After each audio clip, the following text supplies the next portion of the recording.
About 6 hours ago, an active criminal positioned himself on a roof. In Butler County, Pennsylvania, former President Donald J. Trump just began his speech, maybe the first 10 minutes or so.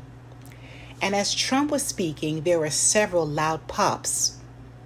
Trump touched his ear, paused, and swiftly ducked for cover.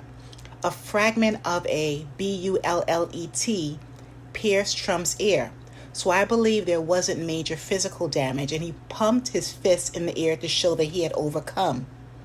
However, emotionally and mentally, Trump naturally will experience trauma, knowing that he was targeted. Family, I never could believe this type of attempt could be happening again in America, especially after the gut-wrenching tragedy of John F. Kennedy in the late 60s.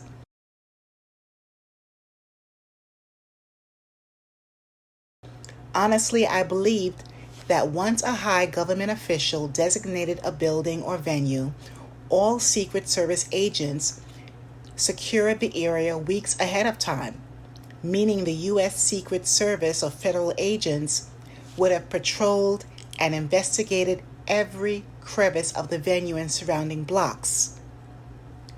An excess amount of surveillance cameras and the most expensive facial recognition devices would be utilized, especially on days leading up to a rally so big. So if anyone who meant to do harm to a high official would automatically fail at their first stage of planning, I would think. So once U.S. Secret Service agents recognized the severity of the situation, they swiftly focused on the criminal, and he's deceased. There was more than one round that he used. And for about 2 years, Trump has been campaigning in different states, within cities and towns.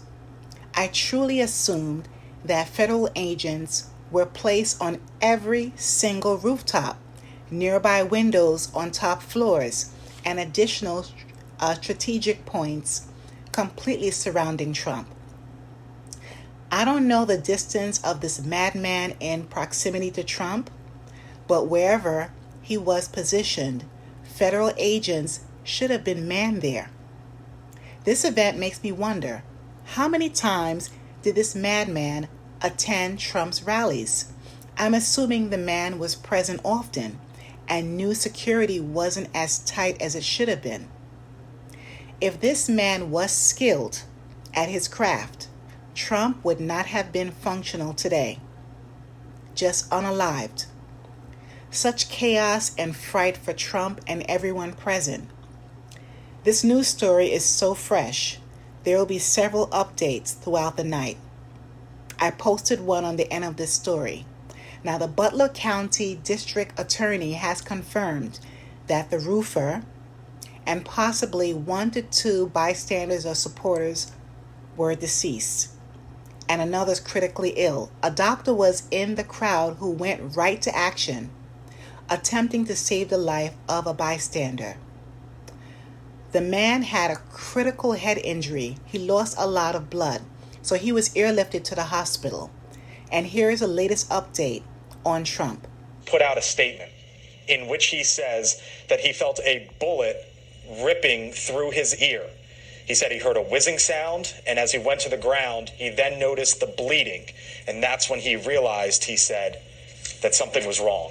Statement from Donald Trump. I want to thank the United States Secret Service and all of law enforcement for their rapid response to the shooting that took place in Butler, Pennsylvania. Most importantly, I want to extend my condolences to the family of the person at the rally who was killed, and also to the family of another person that was badly injured. It is incredible that such an act can take place in our country. Nothing is known at this time about the shooter, who is now dead. I was shot with a bullet that pierced the upper part of my right ear. I knew immediately that something was wrong and that I heard a whizzing sound, shots. face and immediately felt the bullet ripping through the skin. Much bleeding took place, so I realized then what was happening.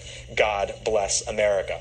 From that point on, Donald Trump was then taken off the stage, carried by the Secret Service, or at least surrounded by the Secret Service, put into his vehicle that was awaiting, and was driven to a local hospital. There, presumably, he was given treatment at that hospital. He stayed for about 2 hours or so, a little north of 2 hours, and since then, his motorcade has left.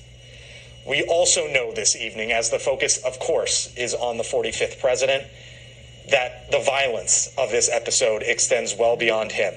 The United States Secret Service confirming that one person, and this was the video of Donald Trump leaving that hospital. Secret Service says one spectator was killed, 2 spectators were critically injured. In all of this tonight, imagine being there at the scene. You are there for a rally. We see this all the time. If you live in a swing state, one of those 5, 6, 7 states that's going to determine the election one way or another, they probably happen in your backyard. If not this election cycle, certainly in 2020, in 16, in 12, and so on. And just imagine being there. And tonight, one family is devastated. They've lost a loved one.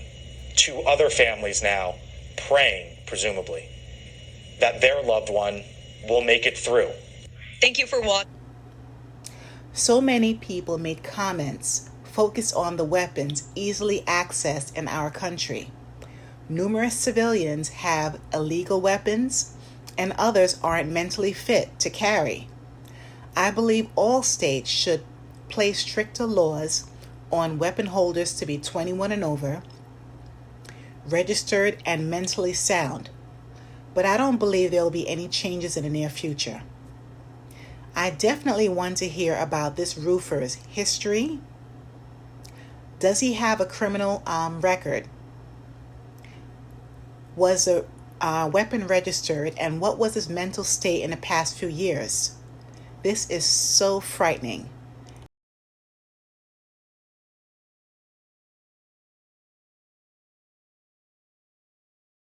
And may all of the attendees or bystanders who transitioned rest in peace.